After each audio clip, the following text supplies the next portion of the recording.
لگتا ہے ایسے ہے کہ جیسے ظاہر ہے کہ یہ میں تو اکثر یہ کہتا ہوں کہ یہ ساری کی ساری اقتدار کی جنگ ہے بنیادی طور پہ. یہ کوئی جو بھی پولیٹیکل پارٹی بناتی ہے سیاسی جماعت, اس کا کام اگر وہ این جی او تو نہیں ہوتی, اس نے تو ظاہر ہے کہ اگر آپ نے صرف ویلفیئر کرنا ہے تو آپ این جی او کو ہی بنا کے بیٹھ جائیں, پاور میں آنا ہوتا ہے. سو دونوں جماعتیں جو ہیں وہ پاور کے لیے اس وقت سٹرگل کر رہی ہیں, پی ٹی آئی بھی ہے, دوسری طرف پی ایم ایل این بھی ہے. مجھے یہ بتائیں کہ آپ دونوں کی یعنی دو پولیٹیکل پارٹیز کی جنگ کے دوران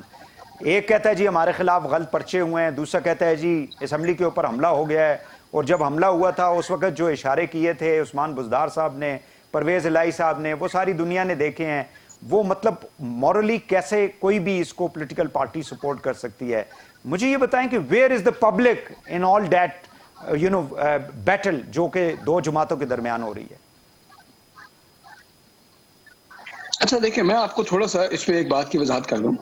کہ آپ نے پہلے بات کی کہ جی یہ اقتدار کے لیے ہوتی ہے. دیکھیں سیاست ظاہر ہے کہ جب ایک ڈیموکریٹک گورنمنٹ ہے, سیاست جو بھی سیاسی جماعتیں ہوں گی الٹیمیٹلی وہ حکومت میں آ کر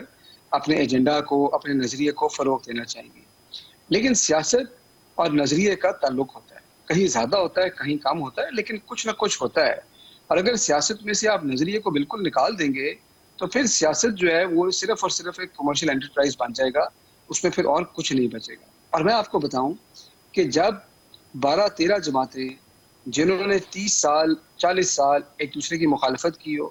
ایک دوسرے کے کپڑے اتارے ہو, ایک دوسرے کو سرے بازار یہ کہا ہو کہ جی میں اس کو گھسیٹوں گا, ایک دوسرے پہ باتیں بنائی ہوں, اور اب وہ سارے ایک پلیٹ فارم پہ آ جائیں تو کم از کم ایک بات واضح ہو جاتی ہے